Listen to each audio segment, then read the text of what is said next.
Please relax the corners of your mouth.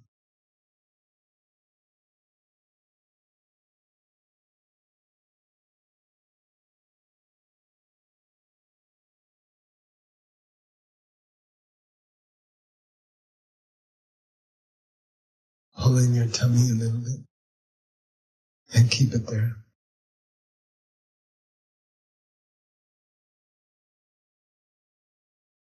Consciously relax your shoulders.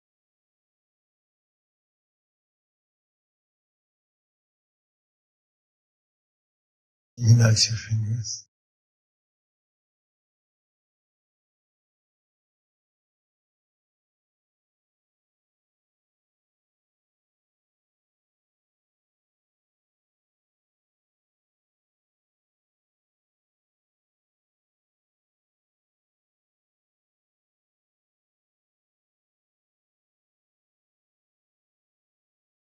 And please come to your breath. Start watching your breath.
And please invite a teacher who is dear to you to come and sit in front of you. Could be a grade school teacher who helped you a lot. Could be your mom or your dad. Could be a spiritual teacher. Could be a partner or a child who has taught you a lot.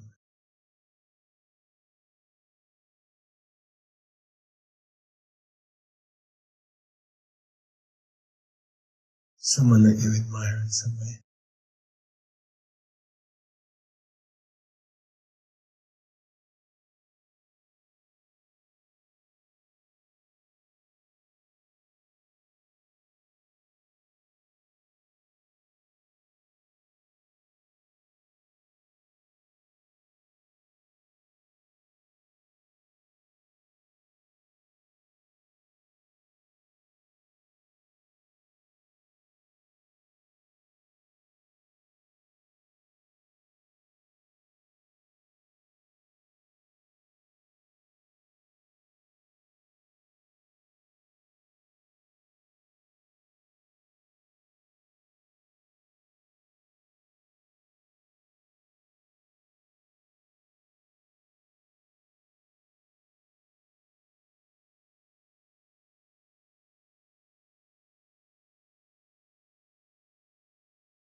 And please think of one quality that you admire about them and mentally bow down to it.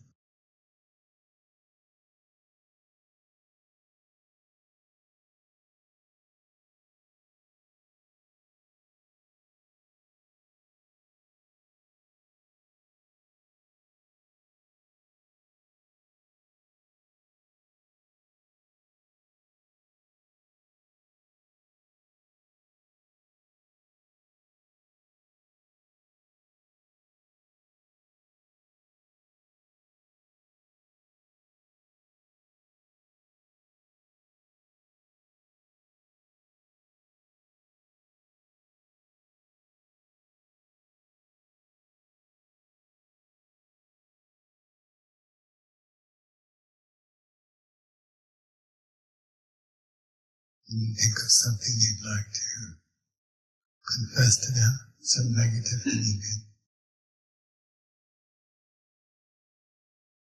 in the last day or two.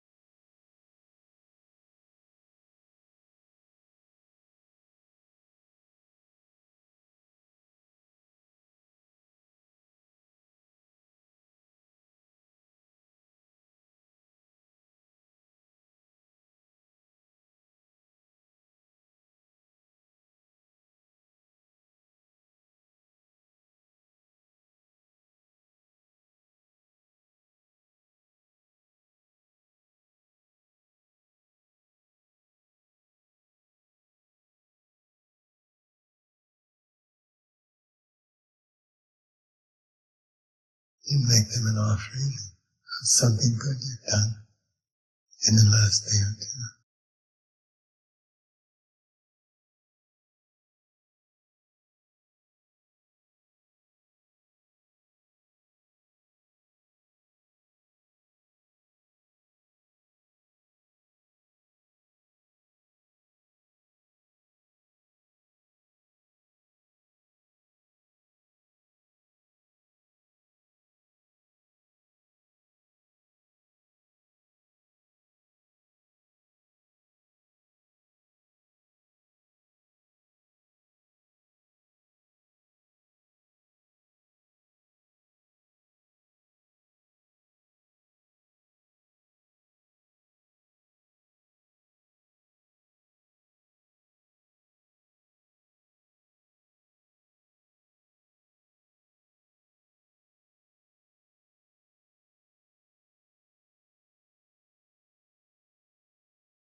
And ask them to keep teaching you.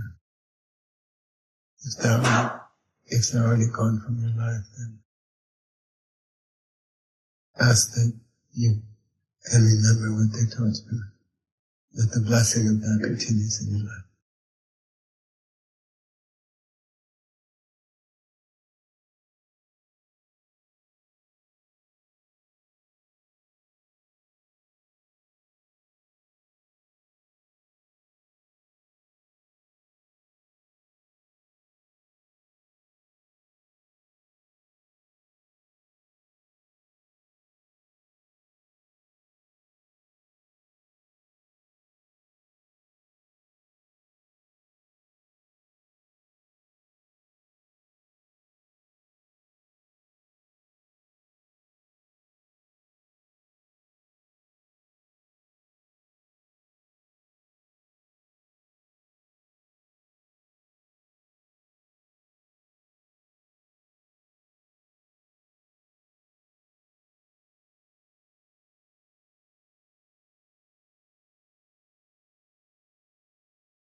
and ask that they stay in your life.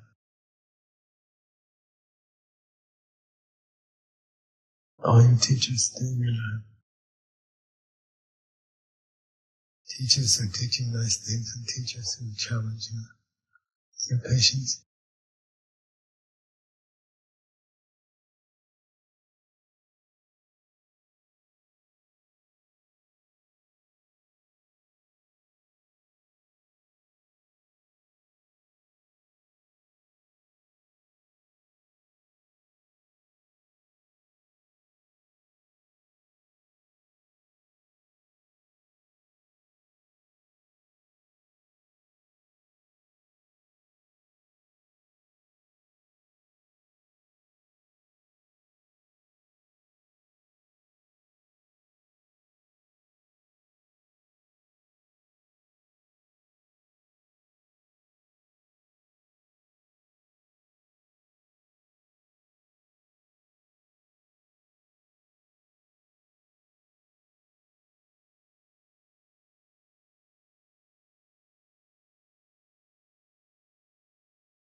And again, please look at your teacher's forehead,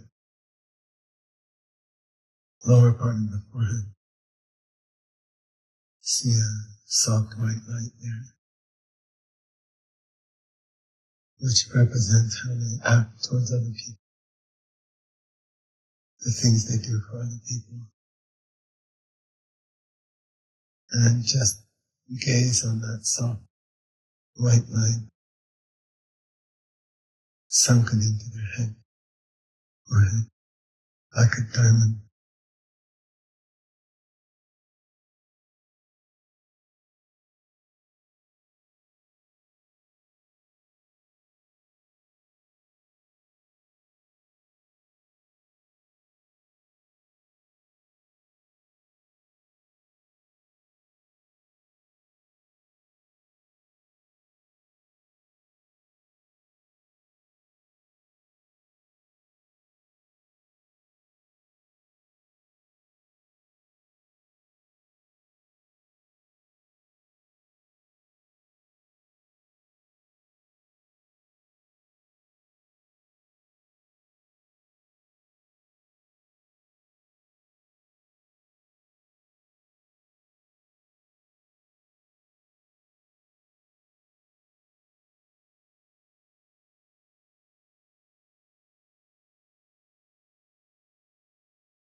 And see a corresponding light in your own forehead.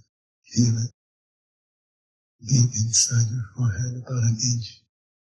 Inside your forehead, about an inch above the spot between your eyebrows. The light of teachers. Forehead is touching is setting off a light in your own forehead.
And you might experiment with turning your eyes up with your eyes closed, turn your eyes up, eyeballs up, to softly gaze at that white light. Not very strongly, but just gently, softly turn your eyes up and focus at that spot.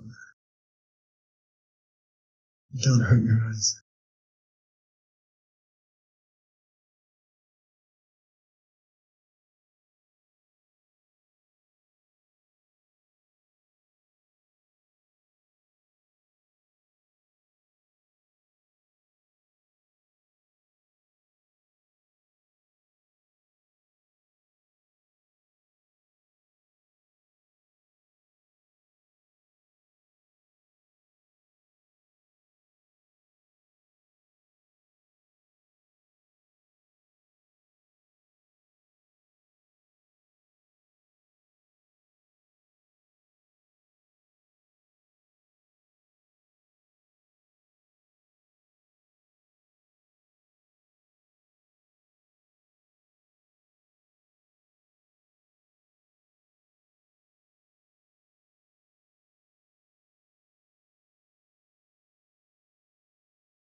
Now see a red jewel in the hollow of your teacher's throat, sunken deep into the throat towards the spine.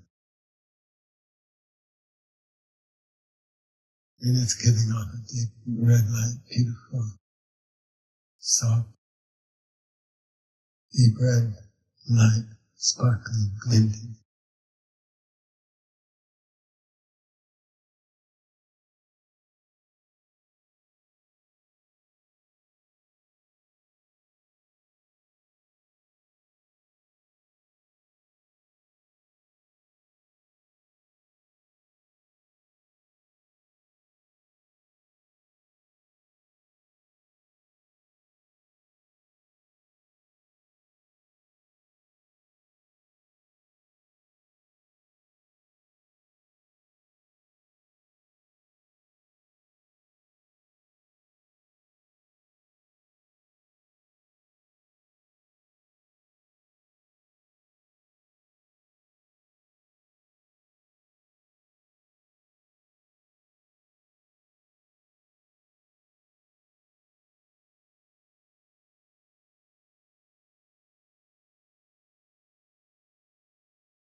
And then a corresponding line in your own throat,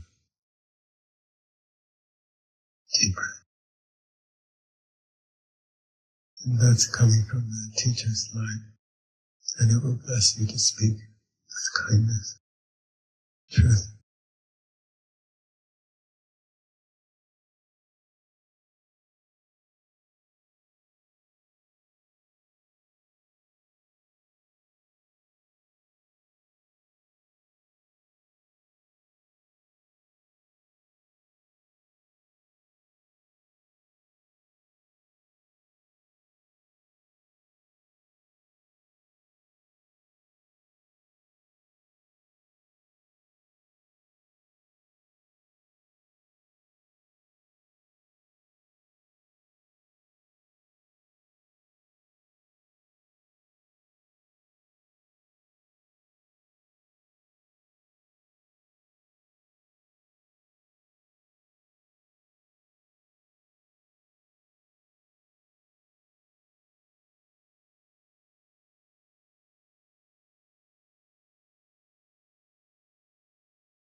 the blue sapphire at your teacher's heart, behind their heart.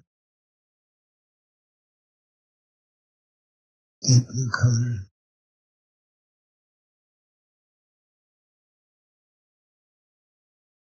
Warm light. Gentle light.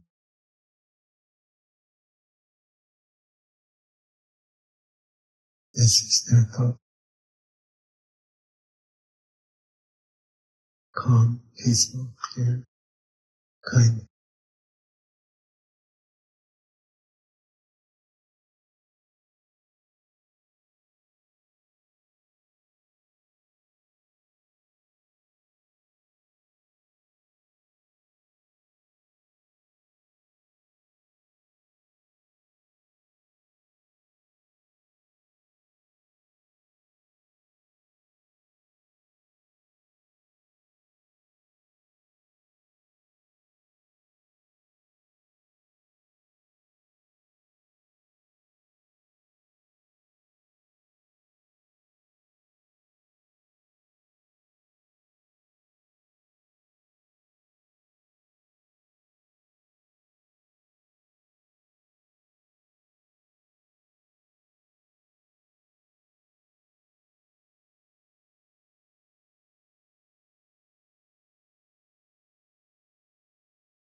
And that causes a corresponding light in your chest, behind your heart. Deep blue, soft, glowing, sapphire light. And the way they think is spread to your own heart.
And they lean into you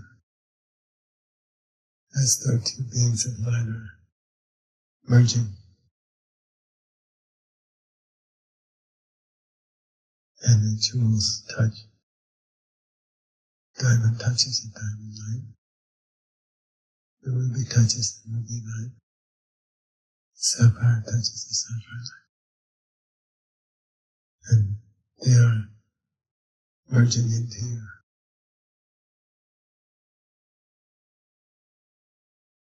The full strength of the way they talk and the way they think, the way they act is being pushed into you.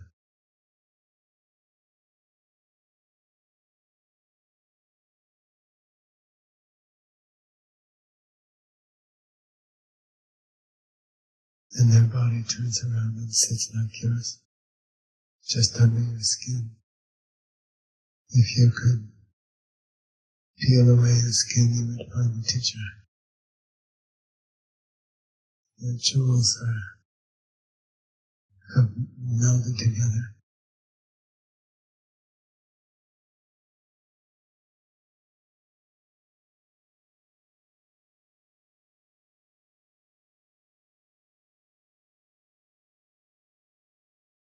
And just sit and enjoy being as good as your teacher. It's kind. And think. Just enjoy it. Be happy. Imagine that you'll spend the whole day more acting like them.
And please come back to your breath.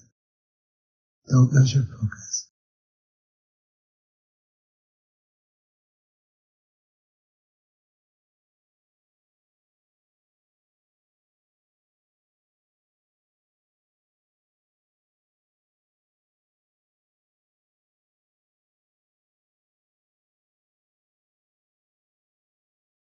And slowly come over. Relax. Stretch.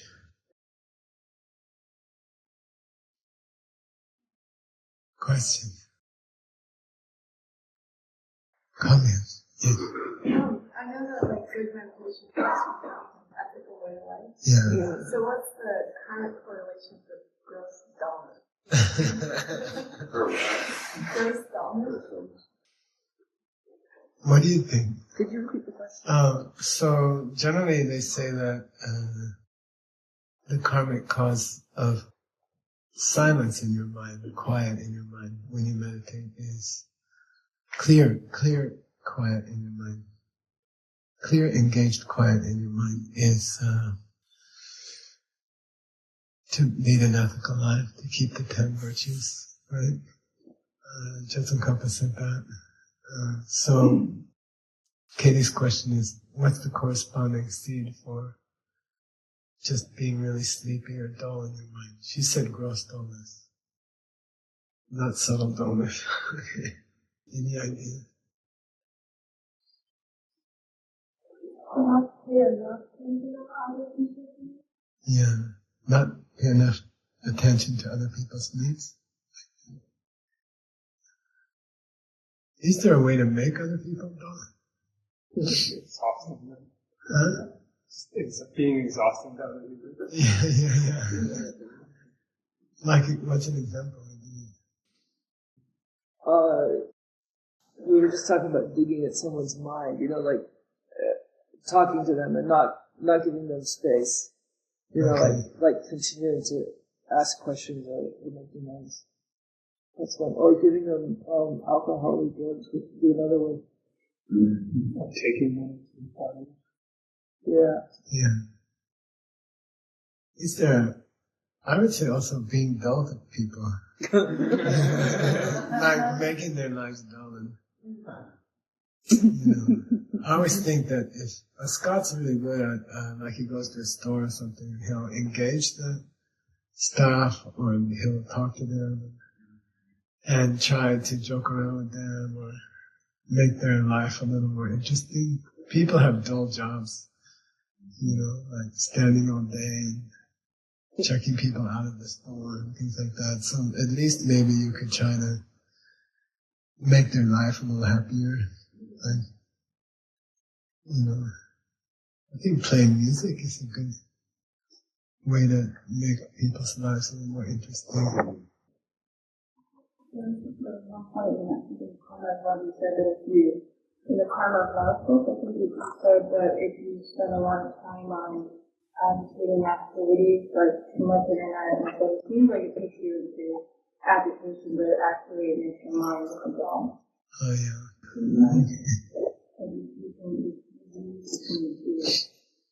Yeah. I think make people's lives more interesting, especially if either when you encounter someone in a service job who's supposed to serve you in a store or something, like try to make their life more fun and like that. Yes. Yes, please.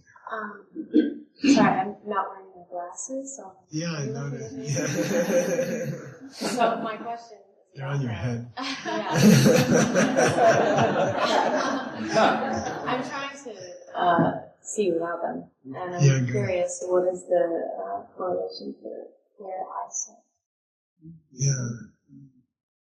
I think you could get metaphorical on this. I think you can say, and I've had people ask me that, and they improve their eyesight. And I think it's sharing wisdom with other people, sharing knowledge with other people, and then your own eyes will change like that. You can also, like,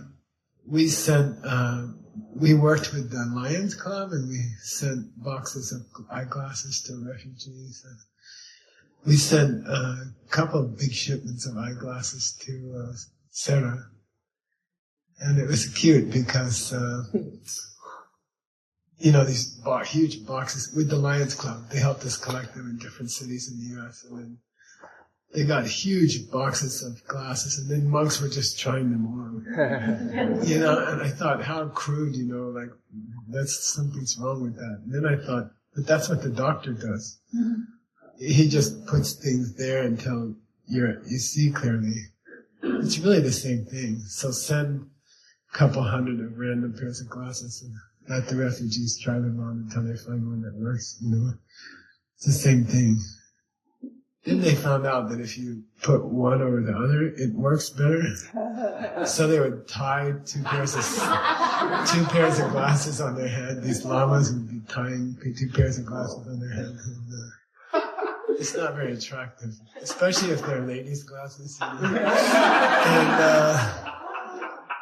so you could do that, but I think here, in this case, a metaphorical kind of helping people see is enough.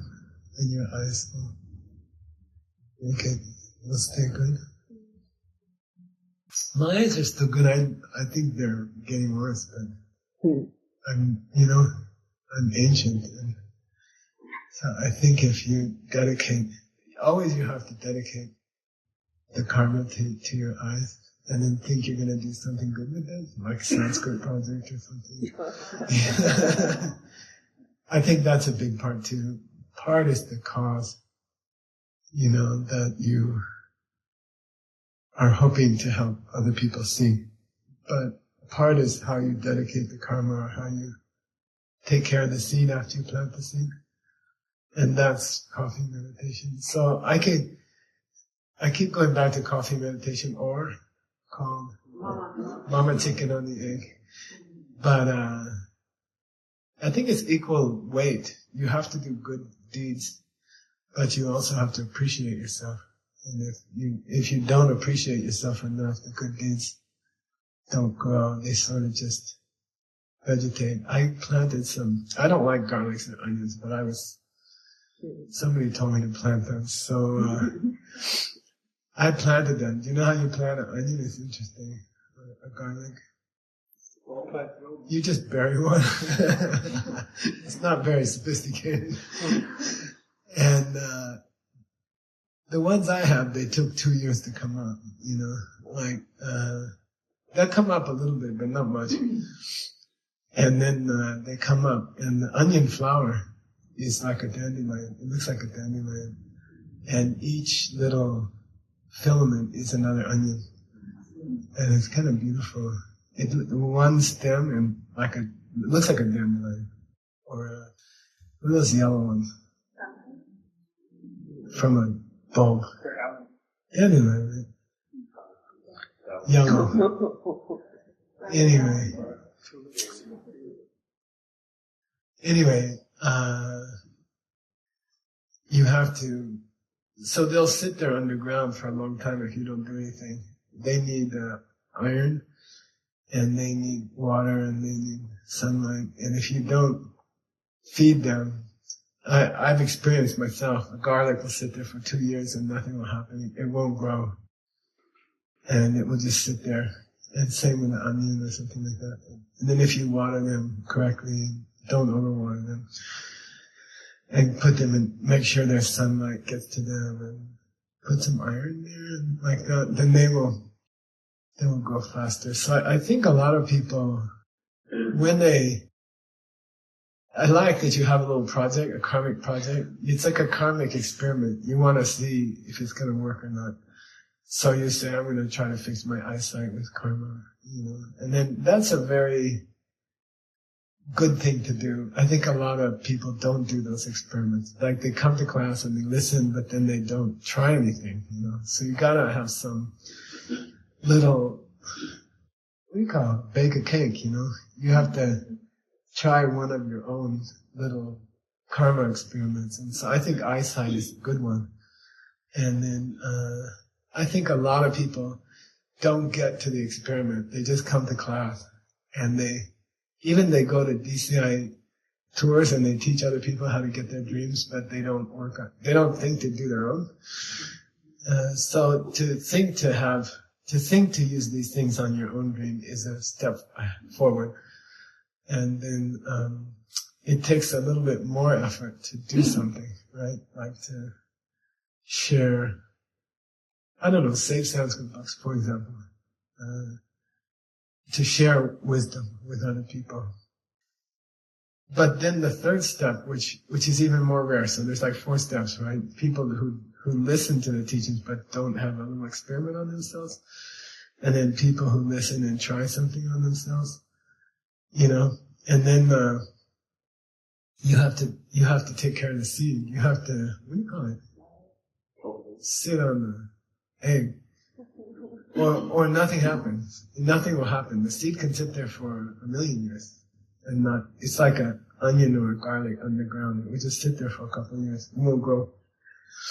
And, so I think you have to put some effort into, I think most of us, if we do get to the point of trying an experiment like you're doing, and that's really good, an eyesight experiment, or somebody's doing a girlfriend experiment. I had a lady in Shanghai, she did a give birth experiment. I told you, right? She's 40 something, and she said the doctor told her she'll never have a baby. And she wanted to have a baby, so she did an experiment 4 years ago. The kid's 2 years old now. There's a nice photo of the baby on the stage.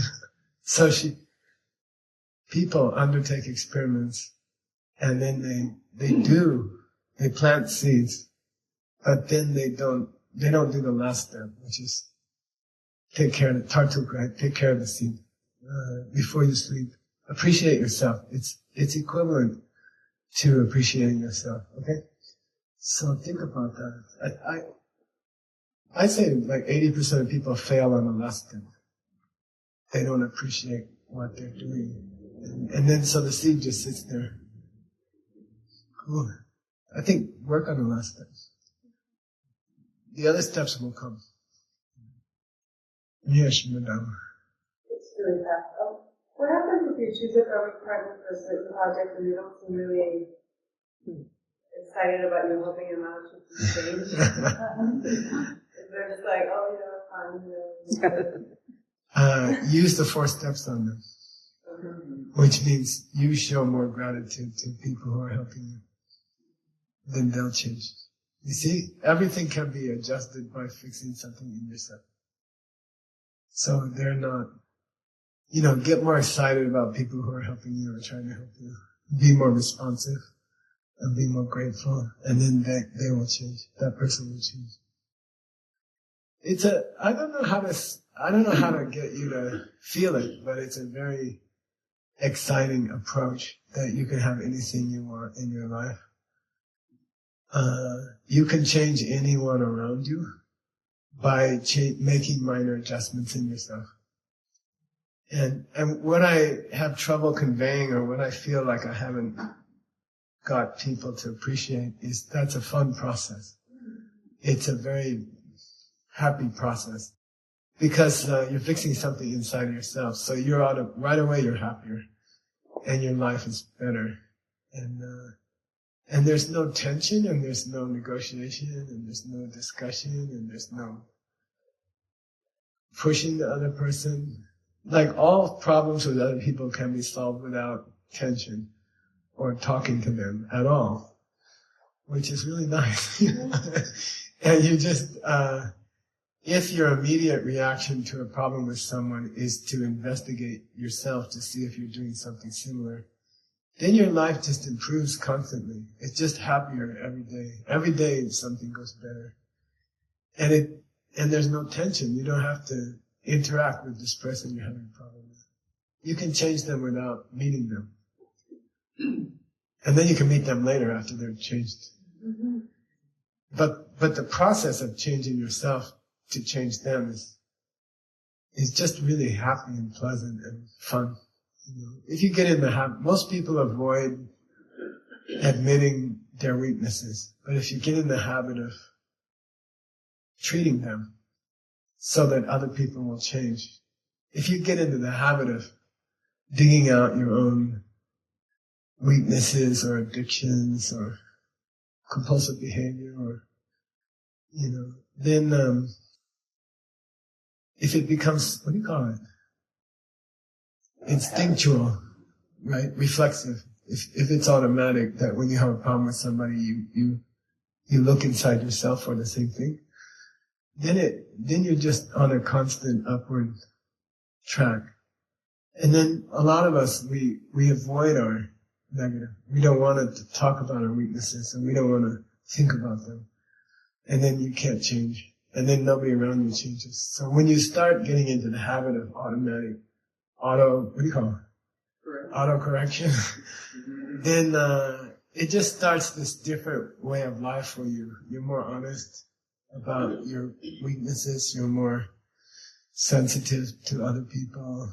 And the karma shifts strongly and quickly. And you're much happier very fast. And that's cool.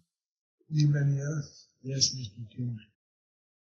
So when we were talking about bodhisattva morality, and that if you don't apply the morality with an understanding of emptiness, then it's immorality. It's immorality. And the discussion we went through, we were talking about the application of the 3 spheres, and understanding that in any act of the 3 spheres are not coming from a separate seed. Yeah. If I heard that correctly, that understanding of emptiness is flavor 3 or 4. Mm-hmm. And so the question is that if your understanding of emptiness is, say, within not the 6th level, but the other level, is it somehow more moral? Yeah, okay. Than the one previous? And if you're working with that understanding, how do you then move to? For me, it's not entirely clear how to move from there to the higher. Yeah, good. So we talk about 6 kinds of emptiness, right? And they represent what emptiness means to the 4 great schools of ancient India. And so the text we're studying is the highest worldview. It must be number 6. Master Chandrakirti was one of the most famous proponents of worldview number 6, which is that everything is coming 100% from seeds in my mind. And anything that doesn't work that way doesn't exist, and that's emptiness. Then there's a lower presentation in that list of 6 that Tim's referring to, the mind-only presentation that says, when I get into a problem with somebody, like I get into, I don't know, I'm having trouble with my partner, I'm having trouble with my boss or somebody at work or somebody in my family, then I'm supposed to be aware of the 3 spheres, which means I'm supposed to be aware that the person who's hurting me is coming from a seed in my mind, that I'm also coming from a seed in my mind, and that the fact that we met each other today at 3 o'clock, or that I got hired by that company and I met that person, is not an accident. That's also coming from a seed that I planted. And the radical thing is that all 3 things, all 3 spheres, the person, me, who entered the office, the person who turns out to be I answered an ad and I got hired by them. So I created them, I created me, and I created the hiring so that they could abuse me 6 months later. Okay. Yeah. No, the first meeting, everyone's happy. I got the job, you know. And then 6 months later, they're like, I hate this job. And what Tim's talking about is that it's believed that they all come from one karmic seed, splits into 3, like the branches of a tree. So we're supposed to, when we have a problem with somebody, we're supposed to stay aware that they are a branch of the same trunk that I planted. From one karmic seed, split into me, them, and our interaction, in the way that 2 branches are hitting each other on a tree. You see what I mean? They're both the same tree. They both came from the same seed, karmically. So Tim's saying, in the text we just were reading, Umachiden, they make a big deal about the 3 spheres. And they say that a bodhisattva who stays aware of them, when they are patient with the boss that they created, with the one seed, with this knowledge, that's a special kind of patience which can only get stronger the worse things get. The worse things get, the more they reflect on how they planted the seed, and then they're careful not to plant another seed. Okay? So bodhisattva morality gets stronger the more it's pushed. The more the harder the situation gets, their morality gets stronger, their patience gets stronger. There must be some analogy in the world. Think about it, I don't know. Something that the more you push it, the stronger it gets. Like a muscle, I guess. Yeah, we have to think of some analogies.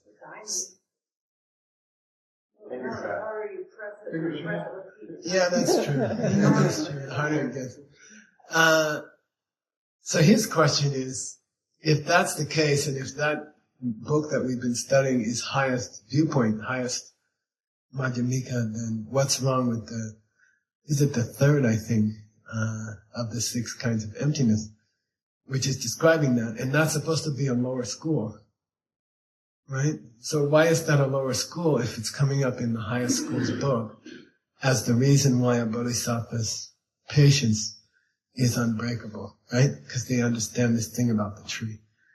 And I also had this problem big time in my studies in the monastery. It used to really bother me, you know. And you're not supposed to ask questions in the class. It's very frustrating. In a real old-time Tibetan Buddhist class with an old-time Lama, you're not supposed to make a peep. You know, the whole Geshe course, you're supposed to, you know, look attentive. If they ask you a question, you're supposed to answer immediately or you get hit. But if they don't ask you a question, you're not allowed to interrupt them, right? It's a very strict system, very, very strict. And then one day I just couldn't stand it anymore. It's the only time I interrupted my teacher. Geshe Tintarajan. And I said, Lama, you know, I'm just like, I gotta ask you a question. He's like, you know, and I'm like, there's just something really bugs me, you know. He's like, what? He says, this mind-only school thing sounds good to me. I don't see why it's less than number 6, It sounds perfect to me, And then he went off on a very beautiful thing. He said, generally speaking, it's perfect. It's number 6. Number 3, or I guess it's number 3, I don't know, is number 6. Okay? But, and then there's a but. The mind-only school says that the boss, which is created from the trunk of the tree, has some independent existence of its own, in the form of atoms that have a unique nature. So that's very close to a scientist's perception of the world. So scientists believe that in the atomic periodic chart, they believe in, I don't know how many elements, they're up to 130 or something. The word element means indivisible substance. It has its own identity. Like carbon has a certain identity, and it's different from oxygen, and it's different from nitrogen and uranium. And they all have fluoride. They have their own unique qualities inside them. So they are elements, meaning if you broke that molecule in half, there wouldn't be anything. There'd be no qualities. That molecule, that structure of electrons and protons and neutrons has a unique identity. Oxygen has a certain characteristics, and they're different from the characteristics of nitrogen. And you can't, if you break that molecule, there's no characteristics. They believe that. And that's called Duchen Chame. Say Duchen. Duchen. Chame. Chame. Du means particle of dust. Duchen means subatomic particle. Chame means partless subatomic particles. So the mind-only school believes that after the split occurs, inside the boss are particles with their own identity, which is inherent to them and is not coming from my mind. So I guess they're not part of a tree. The pieces of my boss that make them who they are unique atomic particles that can no longer be divided. If they are divided, they lose their oxygenness or their carbonness. Okay, so they still believe in Duchen Chame. If you took away that, which is to say they're self-existent, you see? In Buddhism, to say that a particle will always behave the same way, it's what you're saying. It has its own unique, oxygen will always behave the same way. Put those protons, neutrons, electrons together in a certain configuration, they will always behave the same way as oxygen, okay? And Buddhism says no. Buddhism says they could vary. They could switch if my karma was different. And now you have physicists making very interesting observations, right? Heisenberg, uncertainty principle. Two particles of the same element can behave differently in a refraction rate. Light can move in waves, and the same light can move in direct particles, rays. Waves and rays at the same time. Impossible. We don't know how the light from the sun gets to the earth. One particle behaves in two contradictory ways at the same time. And it can be demonstrated with a refraction grating. So you got to the place where there's no such thing as a Duchen Chame. Oxygen will behave two different ways. The same atom, the same molecule will behave in two different ways. So it's not elemental. Doesn't have its own unique characteristic, which implies that there's some outside force changing it, which is your karmic state. Okay, so that's all. The mind-only school adds the part about elements. And if you took that away, it would be viewpoint number 6, so you're correct. Yay! Okay. Cool. It's a very beautiful question. It's the only time I interrupted Geshe Tenshin that I can remember. I stopped him in the middle of a sentence. I said, I can't stand it anymore. I have to ask you. And he gave a beautiful answer. All right, we're over time. That's very unusual. We have a nice yoga class by Jen, I think. Shirley? And so you have about 10-15 minutes to get ready. Okay? All right, thank you. Okay.